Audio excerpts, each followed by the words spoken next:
started here. A few sips tonight, tell a few stories, hang out together, and try and overcome this virus that's taking over the world. I'm going to remind people on Instagram too that we're live. So if you're on Instagram at the moment, come see us on Facebook, facebook.com/storiesandsips.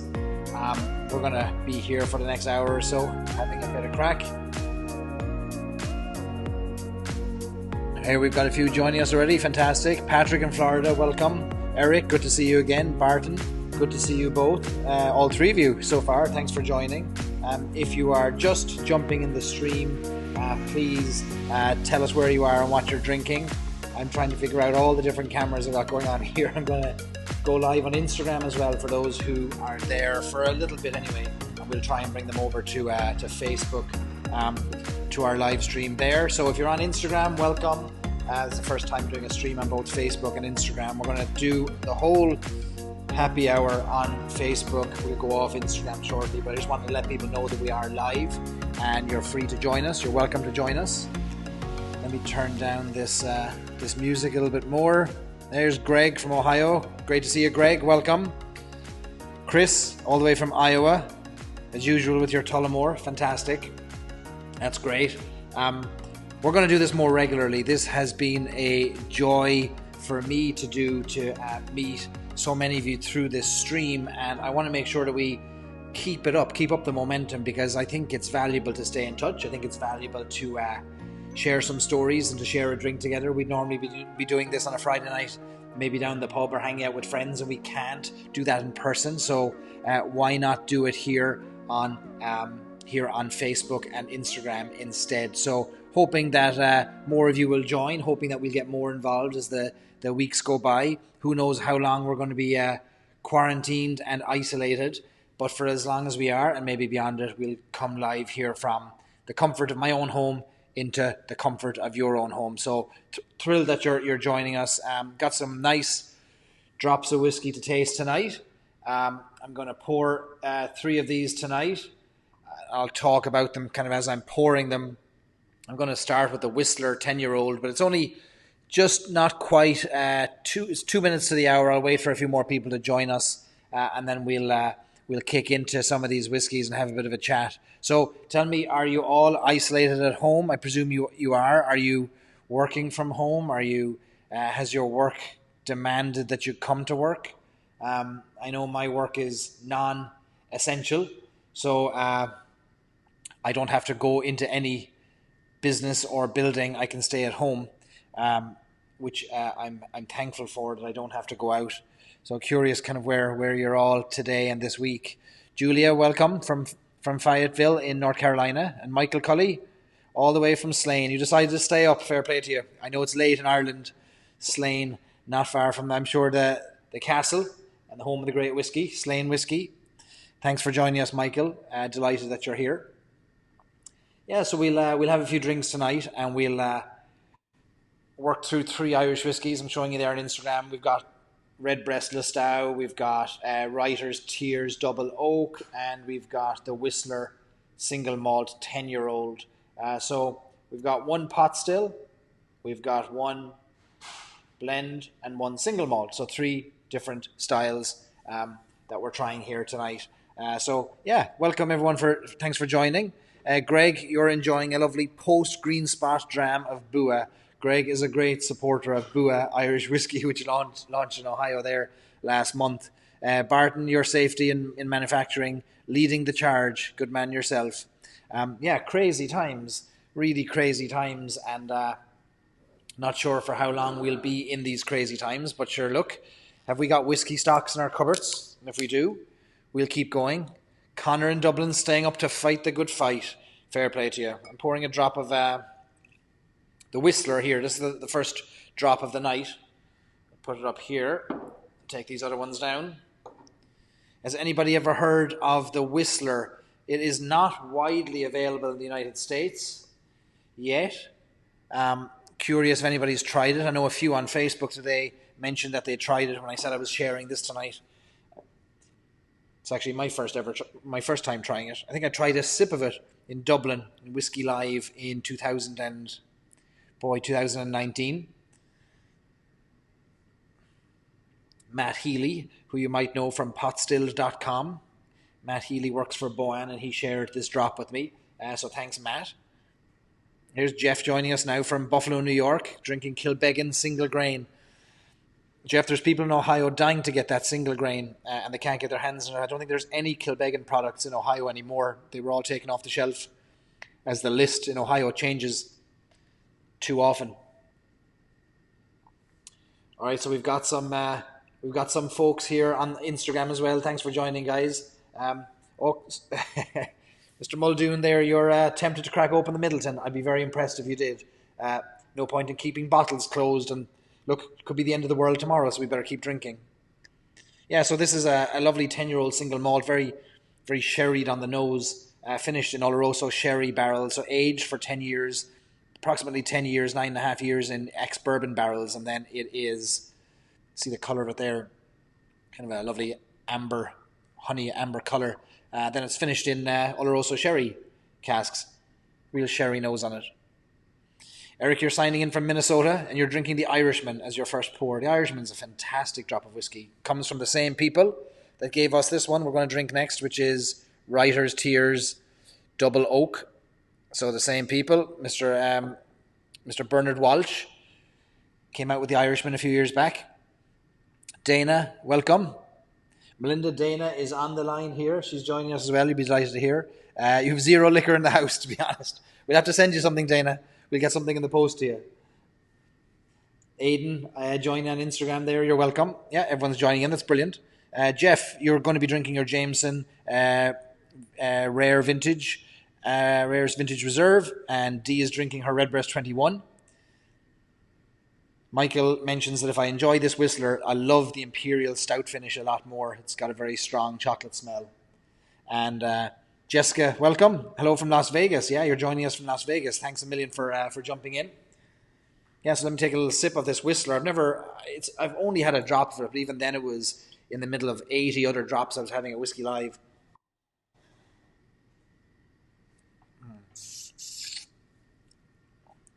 Dana says hi. Hi from Melinda. She's hiding in the background there, Dana.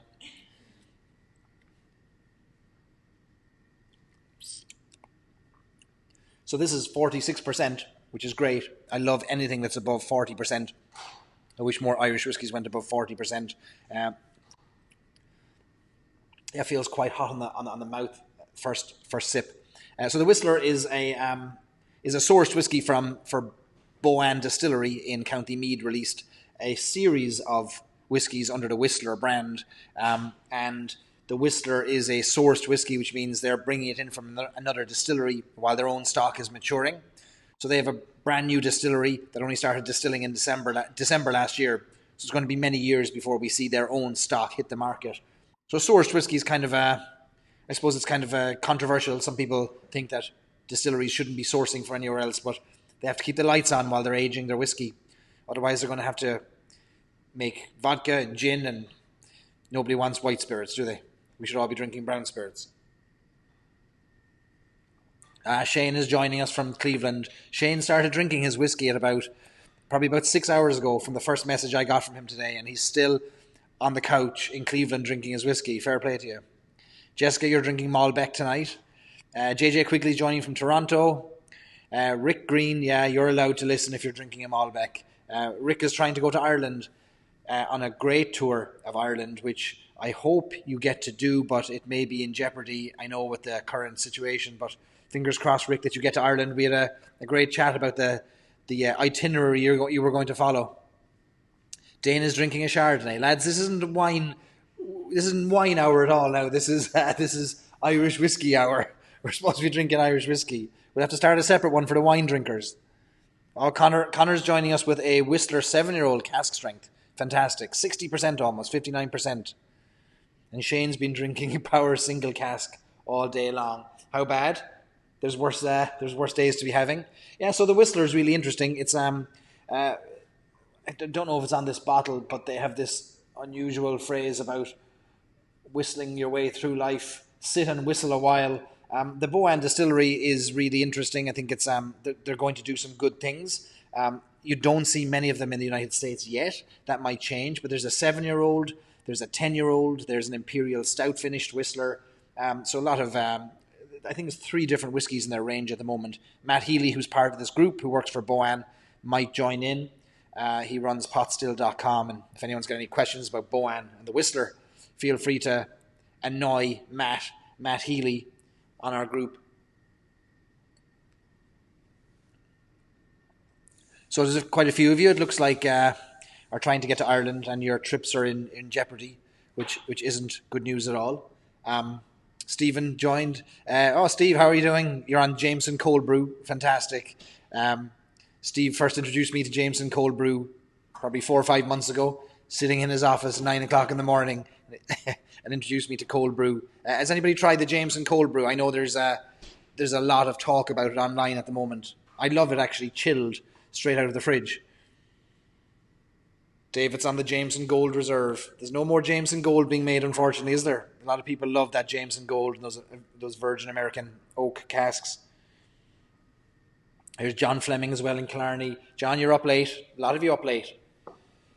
So what's happening in the Irish whiskey world at the moment with coronavirus? Well, all of the distillery visitor centres, I think, by now have shut down. There's none of them open. They're all closed to the public. As far as I know, all the distilleries are still distilling, which is good news. Production hasn't halted to the best of my knowledge, and I'm open to correction on that. But what we are seeing is a fantastic approach and contribution from Irish whiskey distillers and distillers of vodka and gin in Ireland to the cause of the health service, where they're distilling their spirits at more than 60% to turn them into hand sanitizers. So working with chemical labs and with companies that have the gel product to be able to create these hand sanitizers that are so badly needed by frontline staff in Ireland.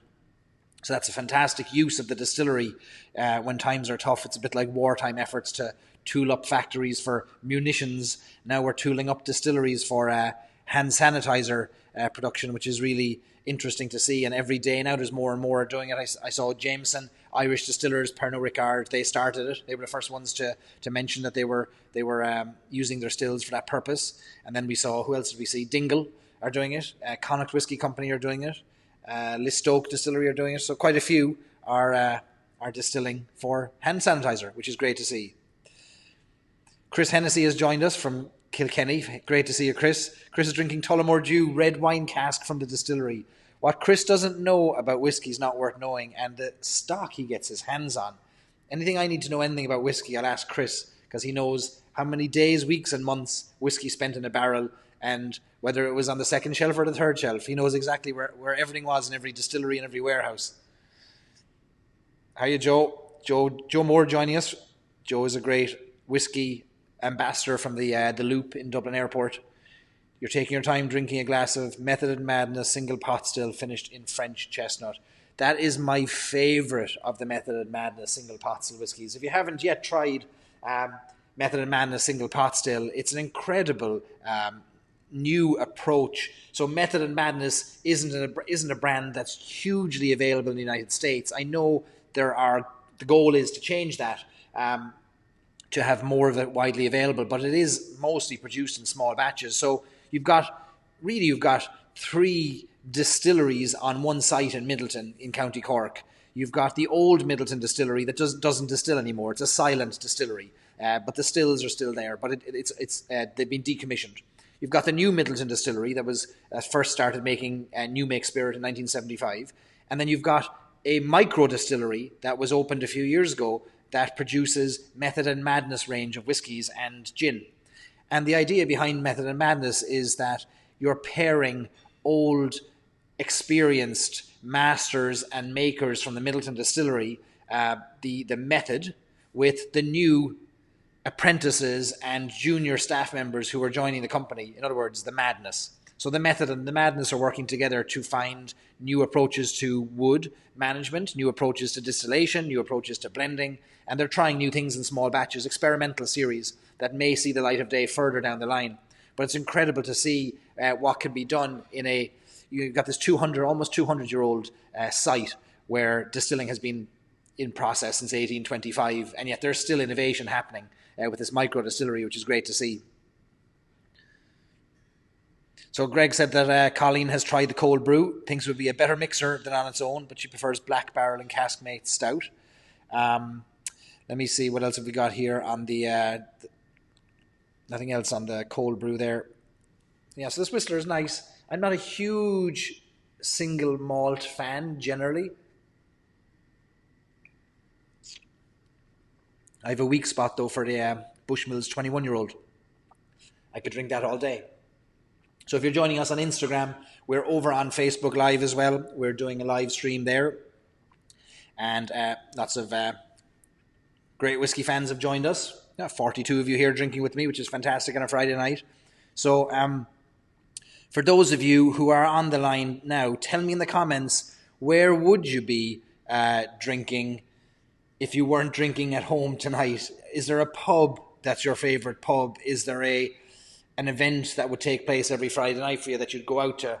I'd love to know who's missing you tonight. We'll give them a shout out. So Dan on Instagram says he loves the cold brew. He's drinking it right now. Fantastic. Miss Stampa, Victory, cold brew is good, but not in large doses. Like anything, I suppose. Let me see. Steve mentions that Method and Madness might be coming to Ohio soon. Steve's got an inside track, you see. I can't say any more about that, but he knows what's coming. We might be getting Method and Madness. That'd be fantastic. Joe is celebrating tonight, Joe Moore, because he received a badge on the Stories and Sips Facebook page today that told him he was a top fan. So he must have liked so many posts that Facebook rewarded him. So Joe, you should be drinking the good stuff tonight, all right, celebrating your top fan status. So Jessica wants a monthly meeting where we taste test 3 whiskies. Monthly. We'll be doing this nightly, I'd say, within the next few nights if this coronavirus keeps going the way it's going. What else have we got here now? Connor mentions that anyone planning on visiting the Middleton Distillery when it opens, he highly recommends the Distiller's Apprentice Tour. Expensive but amazing. He's done it twice. Michael says, during the lockdown, do you think it's an excuse for me to open my Method and Madness Acacia and Cherrywood bottles from your collection? Michael, it is absolutely an excuse, and you don't need an excuse to open fantastic whiskey like that. I love the Acacia. Absolutely love it. Beautiful finish on the pot still whiskey. Daniel's drinking the Nap Oak 12 in Dublin. I know how late it is in Dublin, so fair play to you. 1 o'clock in the morning, at least, isn't it? 1:15. So Greg would normally be at Burns Pub drinking Pat Burns Bua. I know exactly where you'd be, Greg. Eric normally at the local in Minneapolis. Ronan normally at Courtney's Bar in Killarney. Let me see what else. Yeah, I know the poor pubs are really suffering. I don't know how many of them are going to survive. We think the pubs have it great, like they're always making money, and that might have been the case 20 years ago. But in Ireland especially, the pub industry has been changed utterly, and many of them admittedly haven't modernised or haven't kept up with the times, but boy, it's going to be a tough struggle to get back from this. Maybe an excuse for us to go on Irish pub tours to kind of keep the lights on, but I know that so many of them are going to depend on a lot of traffic when the doors open again.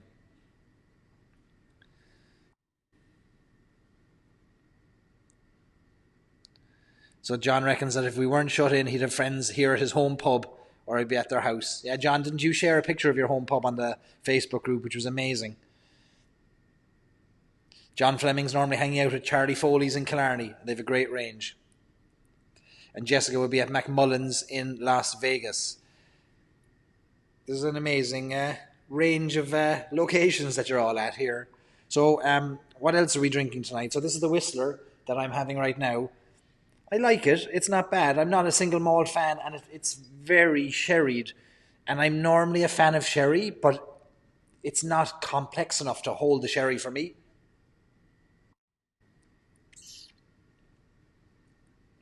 It's interesting, but it wouldn't be my favourite.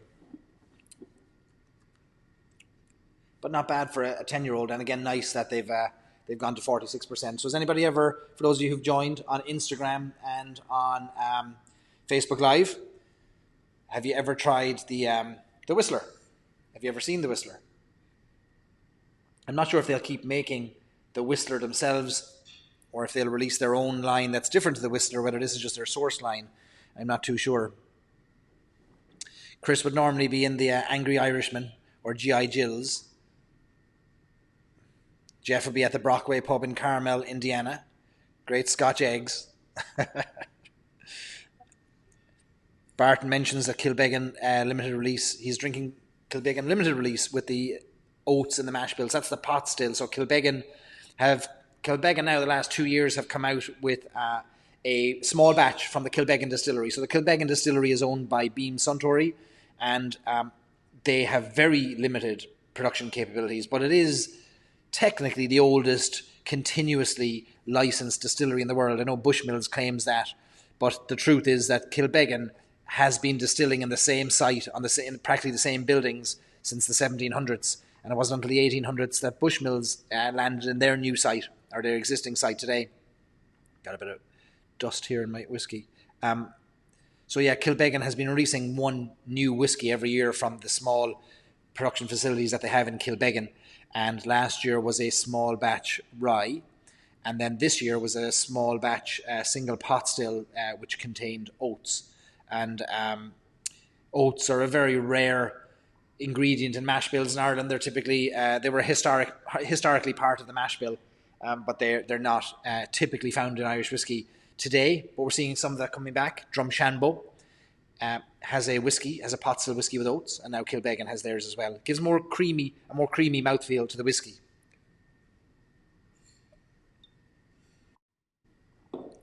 All right. So let me see. Oh, Jessica, you just went on the Kilbeggan tour. That's great. I've actually never done the Kilbeggan tour myself. I'd love to hear your thoughts on that. There's Brian Houston joining us as well. Evening, Brian. Joe Moore recommends the Cherrywood first, then the Acacia when it comes to single pot still from Method and Madness. The Cherrywood is light, sweet and delicious, and the Acacia is far richer. Think dark chocolate. Nice. And Barton's a big fan of Kilbeggan. I love the story of Kilbeggan. If you haven't heard the story of Kilbeggan, the history of the distillery, I'd really encourage you to check it out on shameless plug here on Stories and Sips on our YouTube channel. You will find a video about Kilbeggan and how they almost brought down the Irish government. And it's a great story dating back to the 1950s and 60s and the horse trading that happened at the time to kind of keep the distillery open. But fascinating story. The distillery has been such a part of the town of Kilbeggan for now going back, 300 plus years. The townsfolk are so proud of this distillery. It's given so many people work over the years. They're so proud of it that even when the distillery wasn't producing in the 1950s, 1960s as it kind of shut down, the townspeople kept paying the license to the government, the distillery license. So it could be continuously licensed and always called a distillery. And that's what allowed them to be the oldest continuously licensed distillery in the world, which is a fantastic Irish story, I think, of pride in your product and pride in your town. And I love that story of Kilbeggan. I think they've done the pride is just so obvious there. So yeah, check out that story if you haven't, and if you get a chance to try any of the Kilbeggan whiskies, I'd encourage you to do that. So Patrick would normally be drinking in the Stout Bar in Oakland Park near Fort Lauderdale. Good pints and the full range of Clonakilty. So Patrick is here representing Clonakilty whiskey as well. I have no Clonakilty with me at the moment, sadly, but maybe on a future live stream. Oh, Siobhan Costello is joining us. Great to see you, Siobhan. Representing with some Paddy Irish whiskey, no doubt. Jessica, you thought it was cool to see Kilbeggan and learn about the role of their water source. Yeah, it is a great story. Let me see. Jeff, you liked the Celtic Whiskey Pub in Killarney on your last trip. And Caroline, you mentioned at Kilbeggan, they let you taste the straight spirit and your face instantly turned red. Holy cow. Okay, so Caroline, you had a question that I don't think I answered in the Facebook group during the week. And I meant to record a video to answer it for you because I thought that would be the easiest way to do it. And I never got around to it. So let me answer it here on the live stream. So Caroline had two questions. One was, they're both questions were regarding distillation, Irish whiskey distilling. And the first was whether corn or maize, the blended whiskey, the grain whiskey, is added to single pot still to make it cheaper. If that's the origin of why we have blended whiskies today, is that it keeps the price of whiskey cheap, and is that why it's added to single pot still? So Jameson, for example, Jameson Original is a blended whiskey. It's a blend of single pot still whiskey, and the pot still whiskey is made in those onion-shaped copper pot stills, and it's blended with a grain whiskey, and the grain happens to be maize, corn, which comes from either the south of France or the Basque country in Spain, and that's distilled in tall column stills, and they're both blended together to create the Jameson that we know and we all love, and that's most people's entree into Irish whiskey. It's not done for price. In fact, it wasn't originally done by choice at all. So for many years, I mean, going back 200 years, Irish whiskey was traditionally single pot still. That was what 95% of Irish whiskey that was produced, that was sent around the world, was. And when Irish whiskey was on its knees in the 1950s and 1960s, due to many different reasons, for example, prohibition in the 1920s killed the distribution in the US, a trade war with the British Empire cut off supply to the British Empire. At the same time, Scotch whiskey started to ramp up because they were now using this tall column still, which happened to be invented by an Irishman. His name was Ennius Coffey. He was a former excise duty officer in Ireland, and he invented this still that most Irish distillers ignored and didn't want to have part of their distillery. So he went to Scotland, and what they did in Scotland was they started blending their grain whiskey with their single malt, and they made a lighter style of Irish whiskey. So this lighter style hit the markets in the 1950s and 1960s and had massive distribution through the British Empire. And new palates, younger whiskey drinkers, found this new whiskey to be more palatable and more enjoyable to single pot still. And so they took to it in the droves. And they were able to make it for cheaper because they were able to make a more efficient whiskey with this continuous distillation that was happening in the column stills. So the Irish whiskey distilleries had to react or die. And how they reacted was the remaining distilleries in Ireland in the 1960s merged together. There was 3 distilleries left in 1965 in Ireland, in the Republic of Ireland. There was Jameson in Dublin, there was Powers Irish whiskey in Dublin as well, and there was Cork Distilleries Company in County Cork in Middleton. Those 3 distillers merged together in 1966 to create a company called Irish Distillers, very imaginatively named. And Irish Distillers is today the parent company of Jameson and Powers and Method and Madness and Redbreast and Green Spot, etc. But what they did was they moved all distillation from Dublin to Cork. So they shut down Jameson in Dublin, they shut down Powers in Dublin, and they moved all production and all operations down to Middleton and County Cork. And in doing so, they also changed the formula of their whiskey because they realised that single pot still whiskey wasn't going to cut it. So overnight, the formulas of Paddy and Powers and Jameson that people knew and loved changed from a single pot still, heavier, oilier, spicier style of whiskey to a blended whiskey. And that blended whiskey is what we have today in Paddy Irish whiskey, in Tullamore Dew, in Jameson. Bushmills is a blended whiskey. So it wasn't to do with price, it was to do with taste, it was to do with acceptability, and it was to do with a changing marketplace. Now, obviously, blended whiskies have caught on. Jameson is one of the top-selling spirits in the world, number 9, I think, in the world, top-selling Irish whiskey. So blends are very popular, but pot still whiskey is coming back. So that's why this blend happened. It was because of taste, because of market forces, not just price. And in many cases, blended whiskies can be more expensive than single pot still whiskies. Middleton, very rare, is a blended whiskey, and that's far more expensive, of course, than a single pot still like Redbreast 12-year-old. So hopefully that answers your question. I know it was a long-winded answer to the question. The second question was, how can people say that single pot still whiskey tastes more complex or has more complexity to it than a blend or a grain whiskey? And you asked, isn't it the case that it's straight alcohol coming out of the stills? Where's the flavour coming from? So the flavour that you're getting in your whiskey is coming from the 3 ingredients that go into whiskey. It's coming from the barley, it's coming from the water, and it's coming from the yeast. The interaction of all of those 3 things throughout the distillation process is giving you the majority of your flavour. Now, many whiskey brands will tell you that most of their flavour comes from the wood. I would argue that many distillers would say that whiskey barrel aging won't make a bad distillate good. So you need a good distillate. So the flavour and the complexity comes from the distillation. especially when you compare a single pot still to a grain whiskey that's much lighter. So a corn maize whiskey that's distilled in column stills would be typically known as having a lighter, fruitier, perhaps more floral kind of a component to it. Single pot still whiskey would be typically spicier, oilier, because of the interactions of unmalted and malted barley with the yeast in the distillation process. So hopefully that answers your questions, Caroline, and I know I kind of went on a bit there. I'm about to move on to my second whiskey of the night, Writer's Tears Double Oak. Before I do, let me check in with the comments here. Steve is joining us from Colorado Springs. You haven't poured anything yet. You wish you were at O'Neill's in Dublin. We all wish we were in a great pub tonight, don't we? Let me see. So what else have we got here? JJ asks if all single pot still whiskies have used Irish oak. No, they haven't. JJ is the answer.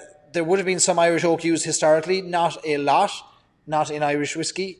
We would have typically used Spanish and French before we started using bourbon, ex-bourbon barrels. So most Irish whiskey today is aged in a combination of ex-bourbon barrels from Kentucky and from Tennessee, and also ex-Oloroso sherry barrels. Those would be the two predominant styles. But whiskey doesn't have to be aged in oak at all. It can be aged in chestnut, it can be aged in acacia, it can be aged in any kind of wood, really, per our technical requirements. So, Michael, you and your mother are drinking both Redbreast 12 and Redbreast 12 cask strength tonight. Fair play to you both. Cheers to both of you. Andrew's joining us from Langley in British Columbia. Got Canadian representation. Fantastic. I'm about to pour here Writer's Tears Double Oak. Ryan, you asked what's the Facebook group called? You've only ever engaged on Instagram. So we have a Facebook group called Irish Whiskey Fans of America, and we have a Facebook page called Stories and Sips. So you can find us there live at the moment, and you'll find a big community growing on Irish Whiskey Fans of America. Almost 1,600 Irish whiskey fans, which is fantastic. And I know a lot of you have come here from that group. So Andrew, you're welcome. John, you're trying to get hold of that Clonakilty Imperial Stout. Daniel asks if I've tried any of the American pot still whiskey. So I have not. So believe it or not, pot still whiskey is being made in Colorado in a distillery called Talnua, which is Irish for new ground. And they're making single pot still whiskey. It's not Irish single pot still whiskey. It can't be because it's not made in Ireland. But it is pot still, and I haven't tried it yet, but I would like to. Barton, you're pouring double oak now as well. Okay, so have any of you tried Writer's Tears? And have any of you tried Writer's Tears Double Oak? This came out last year as the 14th edition of Writer's Tears that they've ever released. And it's basically it is the blending. It's basically called the champagne of blends. Writer's Tears is the champagne of blends. It is a blend of single pot still and single malt. And that's very rare because that's quite expensive. That would have been quite common in the 1800s and perhaps 1900s in Ireland. But it's quite rare to see in Ireland. Those are two of the most expensive of the styles, and you typically blend them with another style like a corn, like a single grain or a grain whiskey. But these are two expensive pieces, components blended together. And they're aged separately, so they're aged in ex-bourbon barrels, and they're aged in American oak and then French oak. And they have a collaboration with a French winery. I think it's called Lageret Winery. And they age this. I don't know what age it is, actually. It's not age statement. But they blend the two of those together and they release it at a 46% double oak.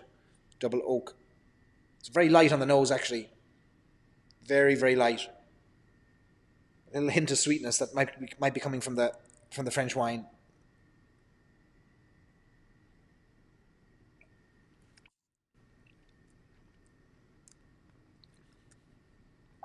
I've always liked Writer's Tears.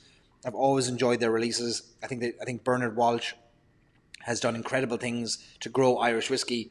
Some of this whiskey comes from Middleton, some of it comes from Bushmills, and it's blended together to create this release, which is released at 46%. I've always liked Writer's Tears, and I think Bernard Walsh was ahead of the posse out there knocking on doors with Irish whiskey for many years before it became popular, before any of us maybe heard of the new range of Irish whiskies. Bernard was out there knocking on doors.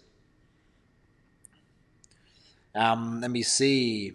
Brian Houston asks if Irish Whiskey Fans of America is available to people abroad. Well, it's designed for people in America because that's where we're going to put all our events, our great events that happen in Ohio and elsewhere. We do have non-American members. All I would ask is that you are aware that it is for Americans. So if there are other events taking place around the world, they're not really relevant to the group. But feel free to join in, see what Americans are enjoying and talking about Irish whiskey. And if you've got anything to contribute and add or kind of educate us from Ireland, we'd love to have you. So Jeff has not had the Writer's Tears Double Oak, but he's had the Writer's Tears Cask Strength, which is amazing. I love Writer's Tears Cask Strength, an amazing whiskey that comes out once per year, one release a year, quite collectible too. Connor's a huge Writer's Tears fan. Jeff's going to jump into the Writer's Tears Cask Strength now, fair play. Dana's asking if we're considering around 46% the perfect percentage. So this is a great question, and I think it's very individual. It's very specific to your own tastes. I have found 46 to 48% to be perfect for my palate.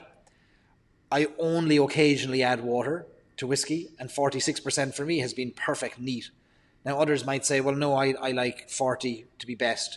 And I think the scientific response is that something around 34, 35% is where you get the most flavour from the spirit. So you'd have to add a little bit of water because you can't release a whiskey lower than 40% in Ireland. So 46 is perfect for me. So I think play around with whatever works for you. That's why people love cask strength whiskies. They're in charge of the flavour profile. It gets put into the bottle straight out of the cask, and then people can add water to taste. The Master Cooper in Middleton was interviewed on a friend of mine's podcast called Whiskey Chats podcast. My friend Laurie just started that podcast, Whiskey Chats, and he interviewed Ger Buckley, who's the Master Cooper in the Middleton Distillery. And I know on our last live stream earlier in the week, St. Patrick's Day, we had Billy Lighton on our stream, Master Blender at Middleton. And Ger Buckley was on this podcast, and he was asked about how he likes to drink his whiskey. And he said that he learned a trick a few years ago, which was he drinks his first whiskey neat. First whiskey of the night, he drinks neat. Second whiskey of the night, a drop of water. But what he does to add water is he sticks 2 fingers into a little glass of water and then holds his 2 fingers over the whiskey, and whatever drops off his fingers go into the whiskey. And he says himself, it's not the most sanitary, but I suppose whiskey kills most things. And then his third whiskey of the night is whiskey with a square of chocolate beside it. So Ger's living well. He's enjoying his whiskey 3 different ways on a night out. So I think we could all learn something from that. But everyone's got their own style and their own kind of individual approach, which there's nobody wrong, you know. It's like, what do you like yourself?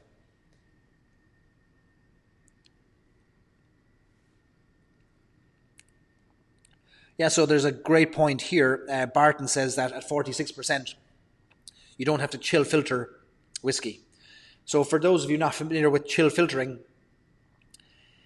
any whiskey, or I think alcohol really, lower than 43% contains certain lipids, certain fats that are natural, that are part of the distillate, completely fine, and they are impurities by technical standards, but they add to the complexity and the rawness of whiskey. But many whiskey companies like to get rid of these impurities, because what happens is when you have ice in your glass, it turns the whiskey cloudy. And brands are worried of the effect on the mind of seeing a cloudy whiskey, as if there's something wrong with it. So when you chill filter your whiskey, you bring it down to a certain percentage, a certain temperature.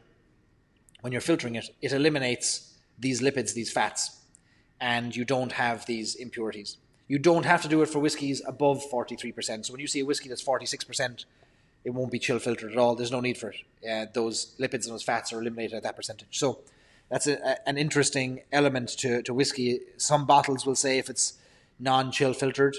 If it is chill filtered, it just won't say anything because nobody's mentioning that they're chill filtering their whiskey. So if we come to Vegas, Jessica's going to host an event for us. That's great. MP is joining us from Wisconsin. Fantastic. You're about to pour Writer's Tears Cognac Single Cask. That's a fantastic whiskey. That was my first ever whiskey I'd had finished in a cognac cask. And I'm not a big cognac drinker, but boy, it added a flame to that whiskey that I wasn't expecting.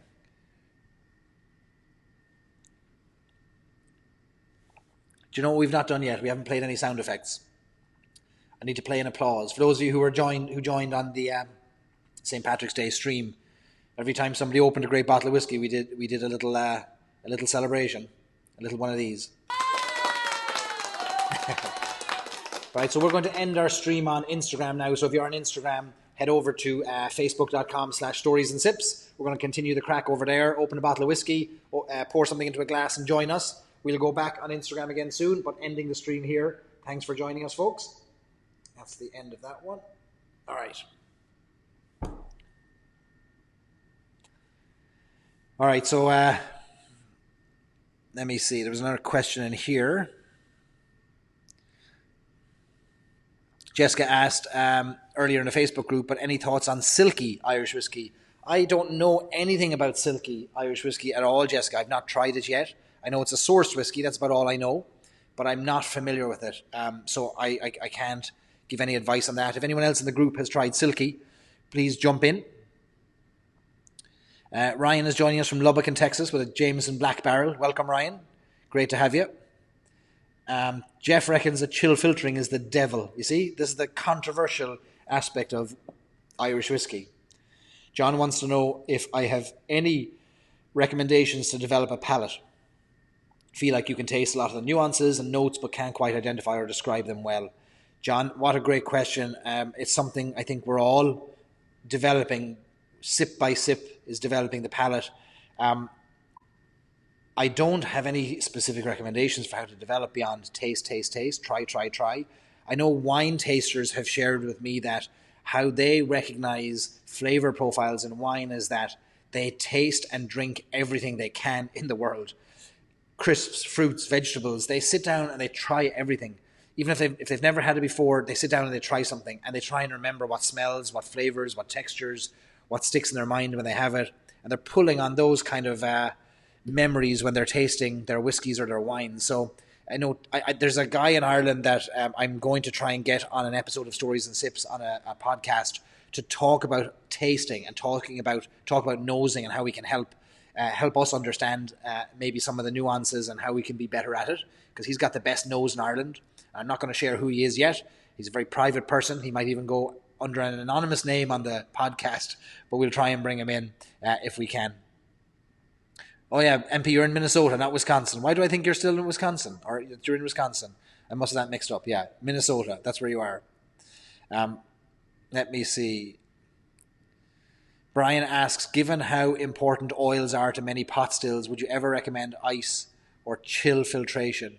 Well, I don't know if most pot still whiskies are... No, actually, there are pot still whiskies that are released are chill filtered. Because many pot stills aren't above 43%, unfortunately. So yeah, and if you want to put ice in a pot still, no problem. Put whatever you want in it, whatever you like. Jeff Adams likes a non-chill filtered 40%, and it's too bad so many consumers don't understand their brown spirit. Jeff just got a replacement Teeling 24 for the one you killed last week. I'm costing you all a lot of money with the whiskies you're opening on these tastings. I think I prefer this double oak to the regular Writer's Tears. There's a mellowness that comes from that French oak, I think. That there's almost a creaminess from that French oak cask that I don't get in the traditional Writer's Tears. While I love the original Writer's Tears, for some reason the first few sips are always so harsh to me, no matter what I've been drinking before. And I don't get the same now with this double oak. Greg mentions that Bua Irish whiskey is non-chill filtered, no added colours or flavours. If you see Greg in the comments or you see him on Facebook, you'll be convinced that he works for Bua Irish whiskey, but he's just friends with the owner of the company and he drinks in his bar and he's a great ambassador for the whiskey. So fair play to you, Greg. You're always flying the flag for Bua. Non-chill filtered, no added colours or flavours. Taste lots. Yeah, that's it. Jessica, you're dead right. Brian loves silky, but he's biased as he's a Donegal man. He made a very good old-fashioned with silky tonight. There's many a good old-fashioned you can make with Irish whiskey, that's for sure. So Cassandra teaches wine classes. You do the same thing. Bring in as much fruits, etc. for reference. You see, the wine people know what's up. They can teach us about the world. Chris is drinking CT with Tullamore 15 Trilogy. Oh, Connecticut. You're in Connecticut with Tullamore 15 Trilogy small batch. Great stuff. And Jessica was drawn to Silky for the Donegal connection. Yeah, it's interesting what they're doing up there. I'm looking forward to seeing whiskies that they release. Risa is with us in Boothbay Harbour, Maine, drinking regular old Jameson. There's nothing regular old about it. It's a great drop. And fair play to you for joining us. Brian asks if I think that chill filtering compromises taste. I don't have an advanced enough palate to be able to identify you. There's no way on earth I could tell you what is and isn't chill filtered if you put two whiskies in front of me. I'll leave that to the far more experienced palates. Some people say it does, others say it doesn't. And I would probably challenge the most experienced of whiskey drinkers to identify the non-chill filtration versus the chill filtration. Chris says he saves the rye and the Canadian for his old fashions. Yeah, I know. When I make an old fashioned, I'm typically using something like Buffalo Trace in it. But Jameson Black Barrel makes a fantastic old fashioned. That bourbon influence in the old fashioned and the Black Barrel makes for a great cocktail altogether.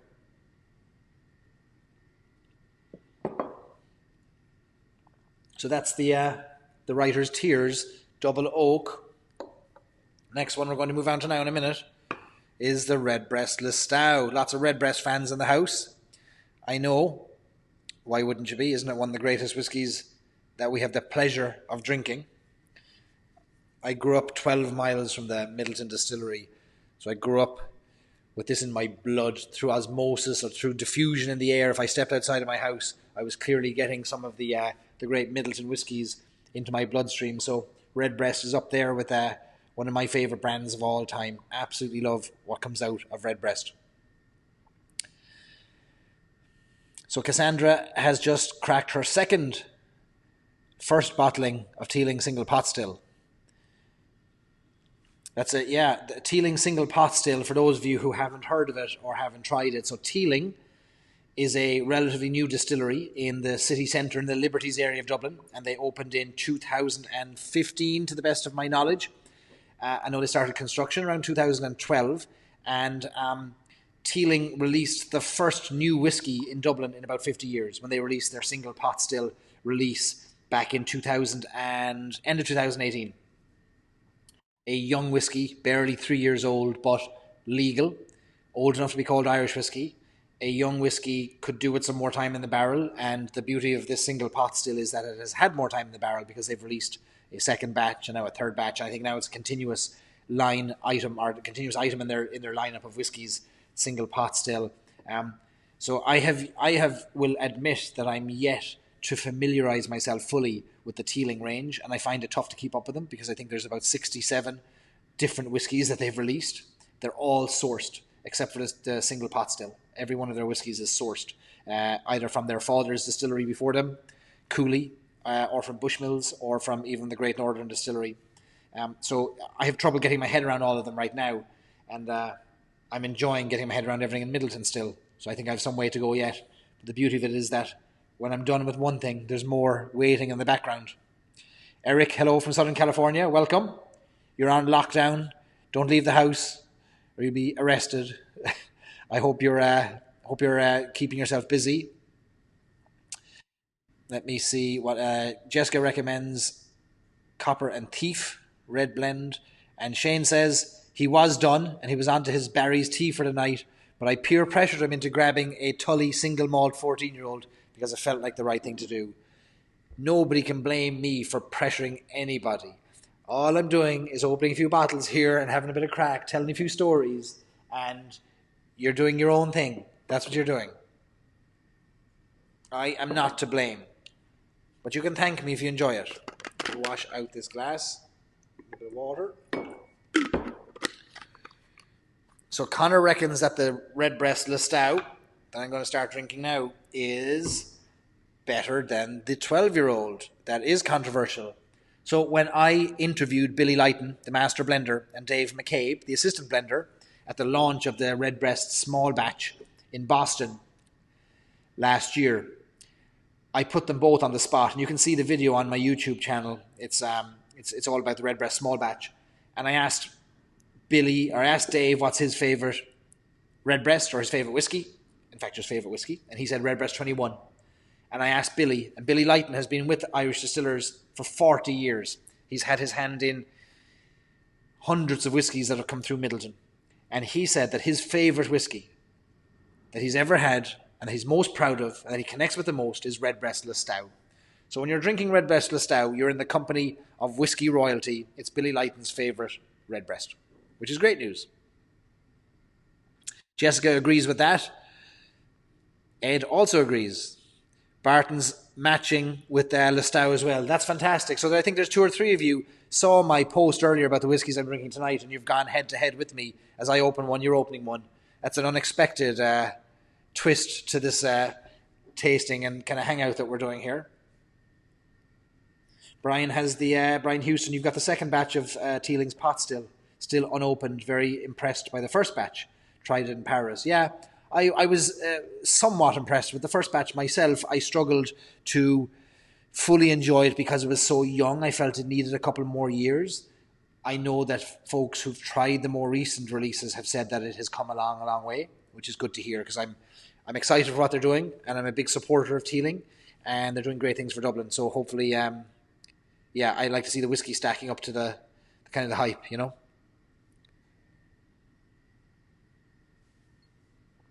MP is only sipping partial measures to keep up, but I think you're going to join me for a Lustau. So this was my plan when I started off with the 3 whiskies tonight. I said, all right, I'll take 20 minutes per whiskey, and that way I'll space it out. But then I forgot to factor in the fact that I'm talking for 20 minutes at the same time. And so half an hour goes by and I realize, geez, I should move on to the second whiskey, shouldn't I? And now we're 50 minutes in, I'm finally moving on to the third whiskey. Sure, look, we're locked away. What else would we be doing? Only enjoying a few friends on a Friday night, drinking an old drop of whiskey. Jeff mentions a great documentary called Whiskey Business about Teeling. Yeah, there was an RTE, which is the Irish broadcaster, did a series. I think it was RTE or was it TV3? Anyway, it was an Irish documentary series that covered the launch of the distillery and them opening their doors. Great series, actually. Well worth looking up if you can find it. Shane reckons that the Lustau has really grown on him in the last few months. Great value. Yeah, it's the only Redbreast that doesn't have an age statement currently. We just saw mention of new labels for a new Redbreast coming to the United States that's just called Redbreast Small Batch, that no age statement on it. So the last Redbreast Small Batch that came to California and to Massachusetts was 14 years of age. It did have an age statement. But there's a new one coming that doesn't seem to have, so I don't have any more details on that right now. Barton says, I just nosed my water. I probably did. I can't keep up. Multitasking isn't my strong suit. Looking at 2 different cameras, pouring 3 different whiskies, and trying to read the comments. Just a wonder I haven't tried to chew on the microphone or something. Okay, that's already... Oh, look at that dark colour. That dark colour comes from those Oloroso sherry barrels, those sherry butts. Look at that. Rich, dark, nutty colour. Love it. Jeff wants to know if the new Redbreast small batches are worth the $200 plus that they're going for. Well, I managed to get mine for $100 or less when they went on retail, which I thought was incredible value for a 14-year-old cask strength Redbreast. 14-year-old cask strength. And both Shane, who's on the line here with us, and myself, I'd say we spent a few weeks sourcing as many of them as we could. And we have an embarrassing number of them locked away so that in end times like this, we'll crack open those bottles and we'll be able to sip on them knowing that they're the best value whiskey we've maybe ever bought. At $200, yeah, it's all subjective, isn't it? I'd pay $200 for them again if I had to. It's a great whiskey, 14-year-old cask strength. But again, all subjective. JJ Quigley wants to know if Noel Sweeney, the master distiller, formerly at the Cooley Distillery, took secrets with him to the Powerscourt Distillery. Well, he definitely took his distilling ability. I remember running into Noel Sweeney at Whiskey Live in Dublin in 2018, and they had just launched the Fircullen range of spirits, range of whiskies from the new Powers Court distillery. And of course, they weren't from the distillery. They weren't from the distillery yet because they hadn't aged their stock. I don't think they'd even turned on their stills at that stage. And all the stock was from Cooley. So Noel had made the stock in Cooley Distillery that was now being sold under the Powers Court Distillery brand. And I said to him, you must be very proud knowing that 50% of the whiskey at Whiskey Live you had a hand in making. And he leaned in close to me and he said, 50? Try 80. So Cooley Distillery has had a massive impact on the Irish whiskey industry. It's allowed new brands to be created, kind of broke up the market from just one brand and one company leading the way, which is a great thing. And he left Cooley after the acquisition by Beam Suntory, and he moved to Powers Court Distillery, where he now leads the charge. I'm really excited to see what comes out of that. And I'd love to go down to Powers Court. Every time I've gone back to Ireland in the last year, it's been on my list, but I've just never made it. Okay, so I've got Redbreast Lustau here right now. Everyone is saying the same thing, that they find it better every time they drink it. The value on this is incredible. Let's go to the nose. Oh. Rich, sherry, dark, nutty, stewed fruits. There's a weight to that nose. And yeah, that's the Redbreast Lustau, 46%, which is fantastic. So non-chilled, filtered raisins, sultanas. But there's that old, what I would call a sherry mustiness that I love, which is if you walked into a sherry bodega or even an old warehouse, old whiskey warehouse, and they're aging their whiskey in there for years, the smell of that warehouse coming at you, always get that on the nose of Lustau.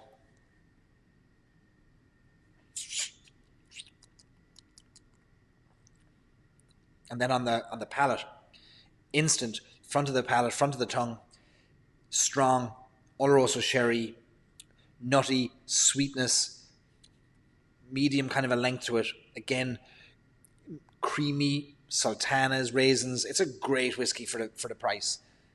I think it's the most affordable whiskey in the Redbreast portfolio. Really a great whiskey. I really encourage you to go back to Lustau. It's hard to find. I know we did a tasting in Ohio last week, and Lustau was on the list, and we had trouble getting enough bottles for the tasting. We managed to find enough anyway, and people were blown away by Lustau. It's really kind of the hidden gem in the Redbreast range. So get hold of it if you can.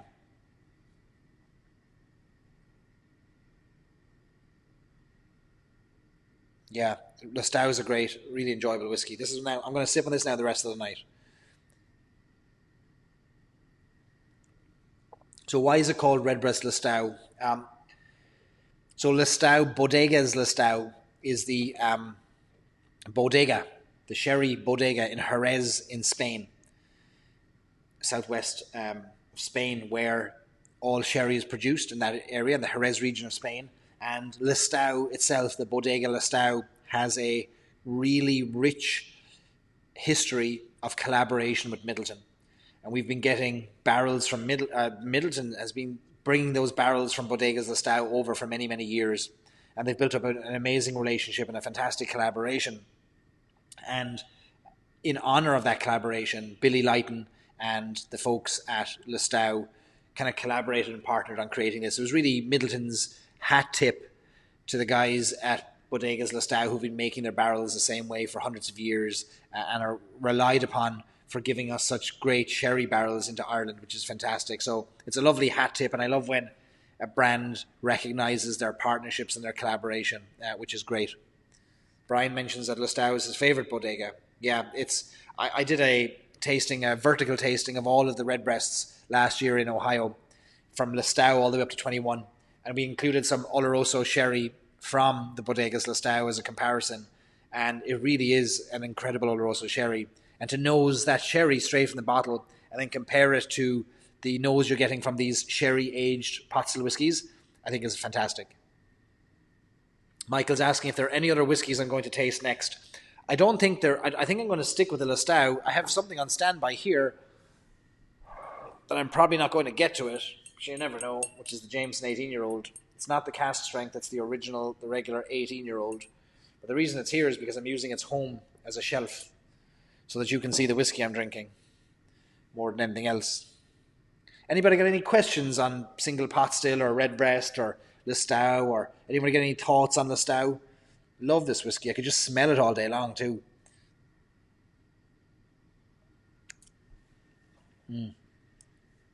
I think this collaboration with Bodegas Lustau deserves a little sound effect. Joe Moore mentions that it's only €52 duty-free in Dublin Airport. Joe doesn't miss a chance to plug the prices in the loop in duty-free in Dublin. But yeah, pop by and see Joe. He'll take care of you. See if I can improve the brightness here. The light is dimming in the apartment here. I don't have my professional camera set up here. I've got just the computer webcam is why it looks a bit grainy here at the moment. But hopefully the whiskey is more important than the picture quality. So Brian Houston mentions that for people in the UK who want to taste sherry, Sainsbury's have Lustau supplying their own brand stuff. Oh, that's good to know. MP wants to know if I can spill on Blue Spot.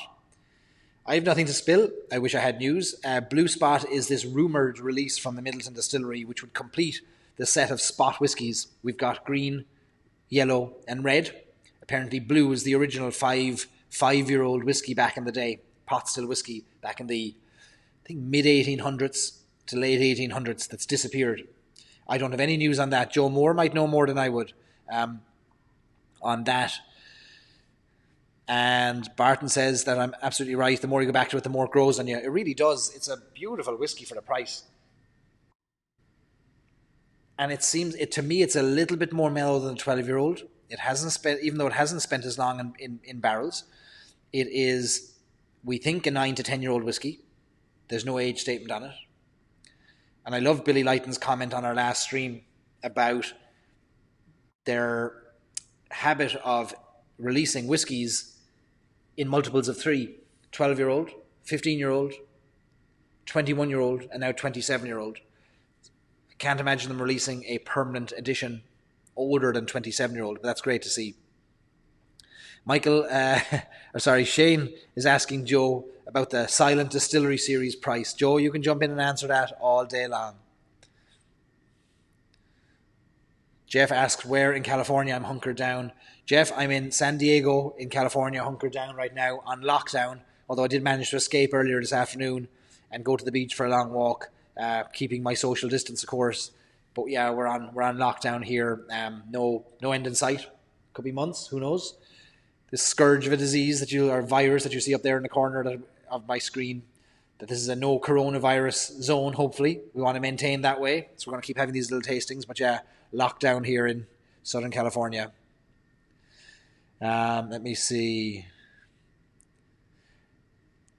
JJ asks, let me see. Oh yeah, Mihal looked after him in the loop.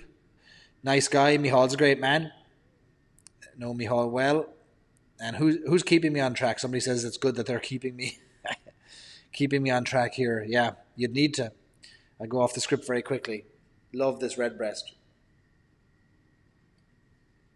So I'm curious to see what the small batches that they come out with, whether it's going to be available widely across the US, whether it's going to be for the Irish market as well. I know on the labels it said exclusively for the United States. So for those of us who are here in the United States who have been sad that we haven't been able to get hold of some of the other releases at retail, like the Dream Casks, so we've had to get them maybe on auction or secondary markets. It's great to see something exclusively coming to the United States to reward the Redbreast drinkers.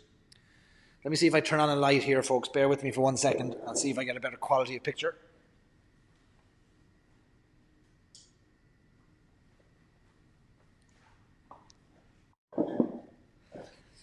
Okay, harsh light in my face. I'll do it for whiskey. It's worth it. Casey's also in California. Can't lock you down, huh?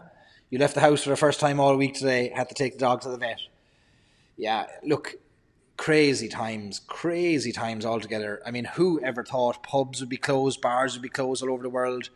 I remember years ago, when I left school, I trained in hotel management.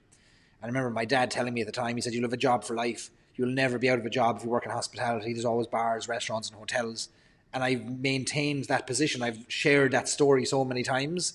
And it has proven to be not true this week. that we have friends, actually. Melinda and I have good friends. He's the head chef of a large hotel, part of a big chain, where the entire team was laid off this week. There's no business. No business. A 500 room hotel closed. It's hitting people at all levels of the industry, which is shocking. So hopefully we get out of this soon, because a lot of people are going to suffer. And we don't want to see that. JJ, you've got a question. The Madeira cask doesn't seem to be used in Middleton, unlike the Tyrconnell whiskies. Great point. Madeira. Yeah, Tyrconnell, coming out of the Cooley distillery, they use Madeira as part of their aging and finishing. And we haven't seen Madeira used in Middleton. There may be one or two historically, but here's an interesting nugget. There is 30-year-old single pot still aging in Middleton that has aged exclusively for 30 years in Madeira casks. And how I know this, because after the launch of small batch Redbreast in Boston, I went out for drinks with Billy Lighton and Dave McCabe and the team from Middleton. And sure, we were all having a good time, and I'm trying to get information out of them. I'm trying to play it cool and just hope they'll drop some information that nobody else knows about, and asking questions 6 different ways in 8 different tones of voice in the hopes I'll learn something that nobody else learns. But as part of the conversation, Dave just said, yeah, we've got 30-year-old Madeira. We don't know what to do with it, because it doesn't fit any brand. It doesn't fit Jameson, Powers, Redbreast, the Spots. It could be used perhaps in Method and Madness, but they've so much of it, they said, that it would be bigger than a small batch release. So that's crazy to know that. Can you imagine the stuff that's in Middleton Distillery in the corner of a warehouse that nobody knows what to do with? 30, 40 years old, that has never fit a brand profile and has never made it into a glass, which is astonishing. Brian says, at least the whiskey looks better in this light. Fair play to you. I'll just put the whiskey in front of my face, Brian. You won't have to look at my face anymore. Cassandra says, as a bartender and sommelier, it's fecking weird to be home on a Friday night. I'd imagine. I look out my window now, so we can see out into, from the window, we can see the bars and restaurants in San Diego, downtown, and it's so crazy to see them all boarded up, signs on the door. They tried to do takeout, but there's nobody driving around getting the takeout from them, Crazy to see.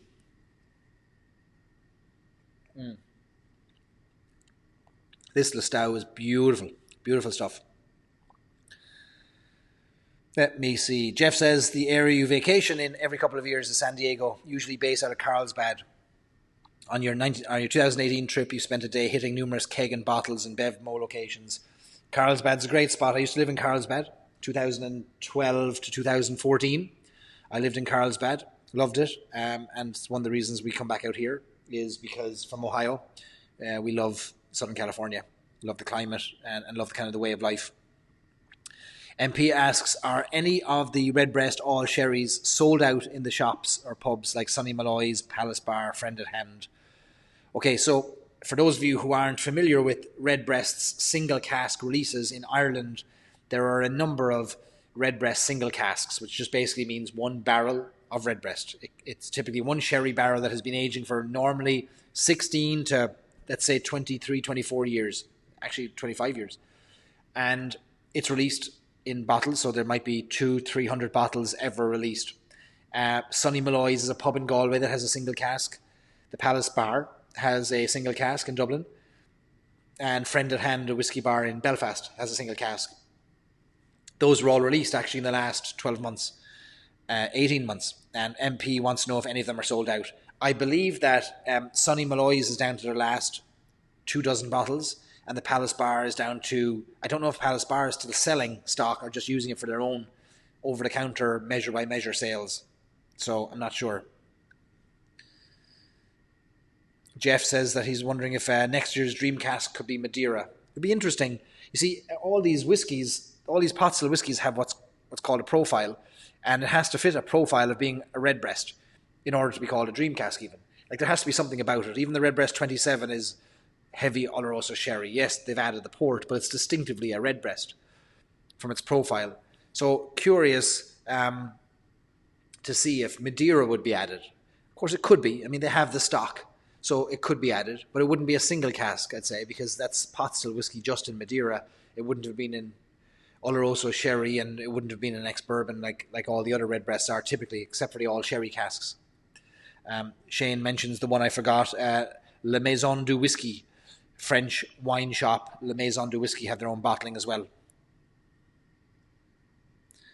Greg mentions Patsy Watchhorn sang about the pub with no beer, and now we have beer with no pubs. Sad, crazy days. Greg, that's very wise and very lyrical, and a good kind of a song to kind of play as a soundtrack for our tasting here. All right, so what else have we got in our glasses? Has anybody else opened up something special? I'll stay on for probably another 10 or 15 minutes. Have a bit of crack. End isolation, guys. That's what we're here to do, guys and girls. I want to do this as much as possible. Maybe we'll make it a regular Friday night thing. Get together, have a drink, talk, share stories about whiskey, help people connect with other humans around a shared interest. For me, that shared interest is whiskey, and I know that's what you share as well. I met so many of you through whiskey, so yeah, we're going to come back here again and again for this. Joe Moore mentions that the 19-year-old all-sherry single cask is still available in the Loop in Dublin Airport. If only the Loop in Dublin Airport could put something into an envelope and ship it to us, we'd have some of the greatest whiskies. Barton asks, where the Irish whiskey glass, where do I get mine? So this is called the Tua glass, Tuath. And you can put it on its side. You've got a unique stem and base. I get mine from Rosie, the owner of Tua Company, Tua Whiskey Glass. I ordered them from her in Dublin. You can go to tuaglass.ie, www.tuaglass.ie to buy yours. But I also know they're available in the United States. So go to her website and you'll see who is selling them in the United States. I also know that Whiskey Wednesdays, if you go to whiskeywednesdays.com, you can get a Tua glass that says Whiskey Wednesdays on it. Would there be any interest, I wonder, in us having a Stories and Sips Tua glass? I could get it engraved, laser cut with Stories and Sips. I could give them away as prizes, or we could sell them on the site, make sure everyone has a Stories and Sips glass. If anyone thought that would be a good idea, I could look into it. So JJ's been spreading the word of Irish whiskey over in Toronto, so much so that he got his cognac drinking neighbour a Redbreast cask strength and wondered was it a good one to change his mind to pot still. Yeah, if you're a cognac drinker, you're used to a higher ABV, there's no doubt about it, and then the cask strength might be a great kind of a parallel on the whiskey world. I would normally introduce experienced brown spirit drinkers to Irish whiskey via Redbreast. 12-year-old I typically would recommend, but cask strength, if you're used to cognac, could be a good one. I'd be curious to get your neighbour's thoughts, but I can't imagine he'll be too disappointed. Jessica's got Glencairn glasses, but wants some Norlands. Yeah, I see the Norland. That looks like an interesting glass. Casey got his from Wine Spectator. Joe will send whiskey, but only if he can go with it. So, lads, if you want to fly Joe Moore from the Loop in Dublin Airport over to Toronto or Florida or California or Ohio, you have to bring him too. Let me see. MP says, I talked him into a half measure of Jameson Round. Interesting. That is a Dublin Airport exclusive. This is a travel retail exclusive Jameson Round. I've not even tried Jameson Round myself. Let me see. Caroline wants to know if the glasses I'll sell will come pre-filled. They'll come pre-filled, Caroline, with Irish Air, and I won't charge a penny for the Irish Air. So that's all on me. You get the air for free, and you pay for the glass. Celtic Whisky Shop still has a few single casks too of Redbreast. Great. Let me see. Michael says if you order 2 Dingle whiskies from Irish Malts, you get a free Tua glass. So pay €300 for the Dingle, and you get a free whiskey glass. Deal. Maybe I'll come out with some Stories and Sips Tua glasses, and that would be easy to kind of get them all to you guys, and we can have them on our tastings.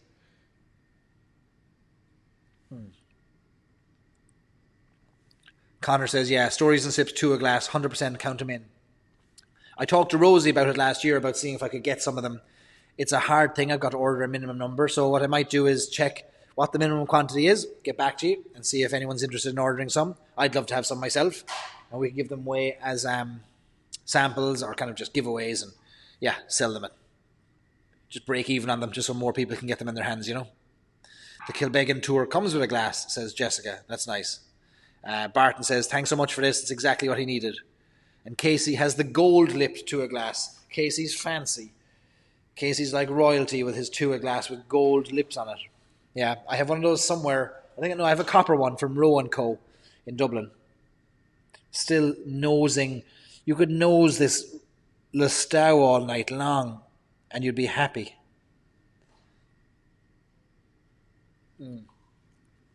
So it's 2:10 in the morning now in Ireland. Those of you who are still hanging in there are absolute troopers, and I'm indebted for you joining and removing my isolation, ending my isolation by sticking here on the old stream with me. More light. Thanks, Melinda. Let me see if I can turn down my brightness a bit here now. There we go. So Colleen and Greg are down for a couple of stories and sips glasses. Yeah, we'll get some. We'll get it done. So listen, thanks everyone for joining. It was a great stream, a great chat with you all. I'm delighted to have company around the world when I'm working my way through these whiskies. We drank 3 of them tonight. The Whistler was our first whiskey from Boan. Second was our Writer's Tears, Double Oak. And the third was Redbreast Lustau. Brian says he's joining because he's got nothing else to do. Well, Brian, it still counts. You're still here drinking whiskey. Fair play to you. Right, JJ's got to get out of here. He's got to get a Subway. He wants the stories and sips to a glass as well. Shane's hitting the sack to catch up and sleep. Even though it's only 10 o'clock in Ohio, Shane's been drinking since about 10 this morning, I think, judging by all the pictures he sent me. Casey wants the gold-lipped one. He doesn't have the gold-lipped one. All right, we might have to try that. But listen, Sláinte everybody. You're troopers. Love having you here. Great getting to know you. Great getting to understand where you are, what you're drinking. I appreciate the company. I appreciate your support. Tell your friends. If they're out there and they're drinking alone, they don't need to, because we're going to do this every week, if not more. So please support me by sending them the link. It'll help me enormously. I thrive on sharing the stories of Irish whiskey. The more I can share them, the more I can share them with, the better. So yeah, let everyone know, and we'll chat to you soon. You'll see me on Irish Whiskey Fans of America Facebook group, on Stories and Sips, on Instagram at Irish Whiskey Barry. And keep ordering Irish whiskey wherever you can. We need to keep this industry going while it's in such challenging times. So, Sláinte everybody. Have a great time. Great virtually hanging with you all. I'm going to end the stream now, but thanks a million. Sláinte. Talk to you soon.